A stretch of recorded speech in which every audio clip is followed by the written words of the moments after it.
ప్రతి పండుగకి ఏదో ఒక ప్రత్యేకమైన గుర్తింపు ఉంటుంది. అలాగే ఈ బతుకమ్మ పండుగకు కూడా ఒక ప్రత్యేకత ఉంది. అదేంటంటే మనం ప్రతి పండుగలో దేవుణ్ణి మనం పూలతో పూజిస్తాము. ప్రతి దేవుణ్ణి మనం పూలతో ఆరాధిస్తాము. కానీ ఈ బతుకమ్మ పండుగలో ఆ పూలనే మనము దేవునిలా కొలుస్తాము. పూలనే దేవునిలా ఆరాధించే ఈ బతుకమ్మ పండుగ గురించి ఈ చిన్న వీడియో అండి. ఈ బతుకమ్మ పండుగలో మేము ఎలా పేర్చాము, పూలను ఎలా అలంకరించాము, బతుకమ్మను ఎలా ఆడాము అనేది ఈ వీడియో. దీంట్లో మా ఇంట్లో అయితే పూసిన పూలను అయితే బతుకమ్మ కోసం ఇలా కోసాము.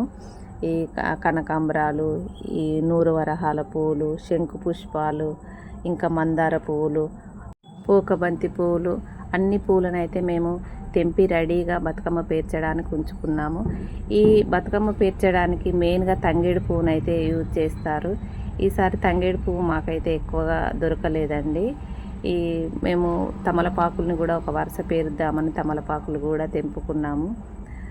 తంగేడు పువ్వు ఎక్కువ దొరకలేదు కాబట్టి బంతి పూలతోటే బతుకమ్మ చేద్దాం. బంతి పూలనైతే 2 కలర్స్ తీసుకున్నాము. ఇంకా చామంతి పువ్వులు, కలువ పువ్వులు, తామర పువ్వులు, గులాబీ పువ్వులు, ఇలా కొన్ని పువ్వులనైతే బజార్ నుండి తెచ్చుకున్నాము. మా ఇంట్లో పూసిన పువ్వులు ప్లస్ ఈ బజార్ నుండి తెచ్చిన పువ్వులను అయితే కలిపి బతుకమ్మనైతే తయారు చేస్తున్నాము. బతుకమ్మ పేర్చేటప్పుడు దాని లోపల నిండుగా వేయడానికి ఈ ఆకులు కూడా కావాలి కాబట్టి తంగేడు ఆకును కూడా తీసుకొచ్చుకొని మేము ఇట్లా రెడీగా చేసి పెట్టుకున్నాము. కొద్దిగా అడవి తంగేడు పూలను బయట బజార్ నుండి కొనుక్కొచ్చి కింద పేర్చడానికైతే రెడీ చేసుకున్నాము.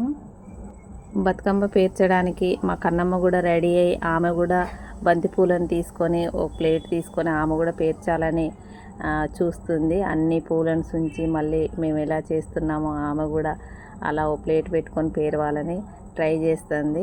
ఈ బతుకమ్మ పేర్చడానికి ప్రిపరేషన్ ముందైతే ఈ బంతి పూలకి పేర్చేటప్పుడు కింద పడిపోకుండా ఉండడానికి ఇలా పుల్లలైతే కుచ్చి అన్నీ రెడీ చేసి పక్కకు పెట్టుకోవాలి.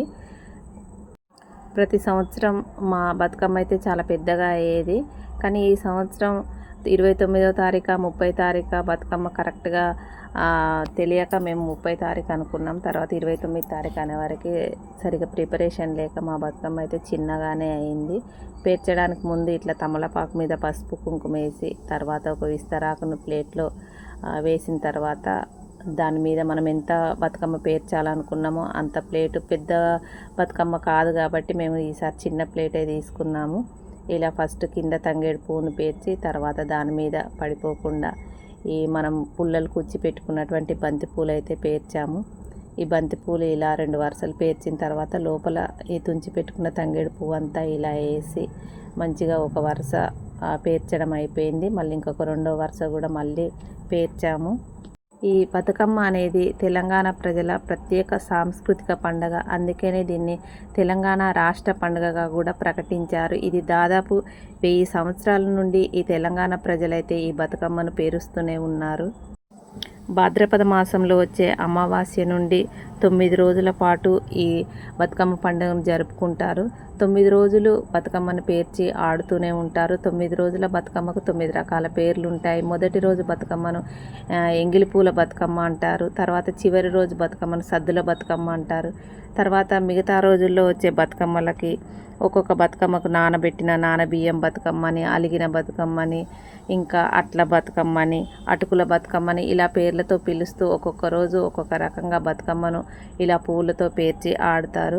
9వ రోజు సద్దుల బతుకమ్మ మాత్రం ఇలా పెద్దగా చేస్తారు.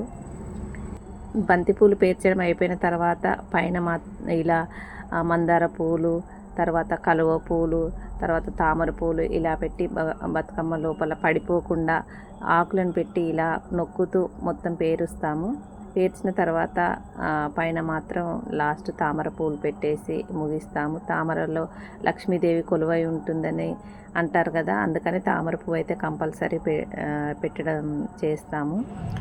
ఇలా అన్ని రకాల పూలతో బతుకమ్మను పేర్చి సాయంత్రం కాగానే అందరూ కొత్త బట్టలు కట్టుకొని ఒక చోట ఈ బతుకమ్మలను పెట్టి అందరూ కలిసి ఆటతో పాటతో ఈ బతుకమ్మలకు పూజించి నిమజ్జనం చేసే ఈ పండుగ తెలంగాణ వాసులకు ఎంతో ఇష్టమైన పెద్ద పండుగ.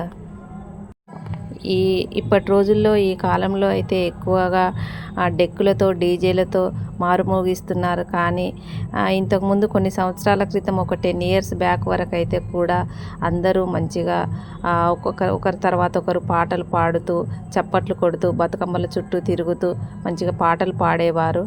ఇప్పుడు పాటలు పాడడం కంటే కూడా డ్యాన్స్లకు దాండియాలకు ఎక్కువ ప్రాధాన్యత ఇవ్వడం జరుగుతుంది. బతుకమ్మలైతే ఒక్క బతుకమ్మనైతే పేర్చరు. బతుకమ్మలైతే 2 బతుకమ్మలు కంపల్సరిగా పేరుస్తారు. చిన్నవైనా పెద్దవైనా ఒక పెద్ద బతుకమ్మ ఒక చిన్న బతుకమ్మ కంపల్సరిగా జంటగా బతుకమ్మలను అయితే పేరుస్తారు. ఒక బతుకమ్మను సింగిల్గానైతే పేర్చరు. పెద్ద బతుకమ్మ పేర్చడం అయితే అయిపోయింది. ఎంత పెద్దగా రాపోయినా కానీ చిన్నగానే వచ్చింది. దీనికి చుట్టూరుగా ఈ గులాబీ పువ్వులు ఇలా డెకరేషన్గా ఇలా పెట్టి తర్వాత ఈ పోకబంతి పువ్వులు కూడా అక్కడొకటి ఇలా పెట్టి కలర్ఫుల్గా ఇలా అయితే తయారు చేసాము. పెద్ద బతుకమ్మ పేర్చడం అయిపోయిన తర్వాత ఇంకొకటి చిన్న బతుకమ్మ కూడా చిన్నగా పేర్చాలని ఒక ప్లేట్లో చిన్న బతుకమ్మ కూడా రెడీ చేస్తున్నాము. ఈ బతుకమ్మ పండుగ రోజు ఈ బతుకమ్మలకు ప్రత్యేకమైన ప్రసాదాలు కూడా తయారు చేస్తాము. ఏంటంటే మొక్కజొన్నలతోటి సత్తు, ఇంకా నువ్వులతోటి నువ్వుండలు, ఈ కొబ్బరి బెల్లం ఇలా కలిపి ప్రత్యేకమైన ప్రసాదాలు కూడా తయారు చేస్తాము. ఈరోజు చిన్న ప్లేట్లో విస్తరాకేసి ఇలా సైడ్లు కట్ చేసి ఈ బంతి పువ్వులు పెట్టి చిన్న బతుకమ్మను కూడా అయితే రెడీ చేస్తున్నాము. భాద్రపద అమావాస్య రోజు మనము మొదటిసారిగా ఫస్ట్ చిన్న బతుకమ్మలు ఎంగిలి పూల బతుకమ్మ వేసి ఆడతాము. ఆ రోజు తెల్లారి నుండి పాడ్యం నుండి శరన్నవరాత్రులు స్టార్ట్ అవుతాయి. ఈ శరన్నవరాత్రులలో అమ్మవారు ఒక్కొక్క రోజు ఒక్కొక్క అలంకారంలో ఒక్కొక్క రూపంలో ఈ ప్రజలకు దర్శనమైతే ఇస్తారు. ఈసారి 10 సంవత్సరాలకు ఒకసారి ఇలా వస్తుందని పండితులు అయితే చెప్పారు. ఈసారి 11 రోజులు శరన్నవరాత్రులు అయితే జరుగుతున్నాయి. దీనిలో ఒకే తిథి 2 రోజులు రావడం వల్ల అమ్మవారు ఇంకొక రూపంలో ఎక్కువగా దర్శనమిచ్చారు. ఈ కాత్యాయని రూపంలో 25వ తారీఖు నాడు మనకైతే అమ్మవారు దర్శనమిచ్చారు. ఈసారి ఈ శరన్నవరాత్రులు 11 రోజులు 11 అవతారాలు అమ్మవారు మనకి కనిపించనున్నారు. 9వ రోజు అయితే దుర్గాష్టమి రోజు ఇలా దుర్గా పూజకు ప్రతీకగా బతుకమ్మను పేర్చి చెరువుల్లో వాగుల్లో నిమజ్జనం చేసి దుర్గాదేవిని ఆరాధించడం జరుగుతుంది. 2 బతుకమ్మలు పేర్చడం అయితే కంప్లీట్ అయిపోయింది. మొత్తానికైతే ముందు ప్రిపరేషన్ లేకపోయినా బాగానే వచ్చాయి. తర్వాత పేర్చడం అయిపోయిన తర్వాత సాయంత్రము 2 బతుకమ్మలకి మంచిగా ఇలా పసుపు గౌరమ్మని చేసి పెట్టి ఒక చిల్లర రూపాయి నాణెము అమ్మవారికి కొబ్బరికాయ కొట్టి దీపాలంకరణ చేసి నైవేద్యాలన్నీ పెట్టి తీసుకెళ్ళి అందరూ ఒక చోట పెట్టి చుట్టూ తిరుగుతూ అమ్మవారికి పాటలు పాడుతూ ఆటలైతే ఆడుతారు. పూజ అయితే పూర్తి అయిపోయింది. ఇంకా అమ్మవారిని తీసుకెళ్లడమే తరువాత. ఈరోజు శరన్నవరాత్రుల్లో 8వ రోజు మా చిన్ని అమ్మవారికి అయితే ఇలా సరస్వతీదేవి అలంకరణ అయితే చేశాను నేను. తెల్ల వస్త్రాలు తెల్ల పూలతోటి మొత్తానికైతే పూజ పూర్తయింది. పొద్దున అమ్మవారి పూజ, ఇప్పుడు బతుకమ్మలతోటి ఈ పూజ అయితే కంప్లీట్ అయింది. మా కన్నమ్మ కూడా అమ్మవారికి దండం పెట్టుకొని పూజ చేసుకుంటుంది. రూపము తంగెడు పూలు తల్లిని మురిపెము తామెర పూలు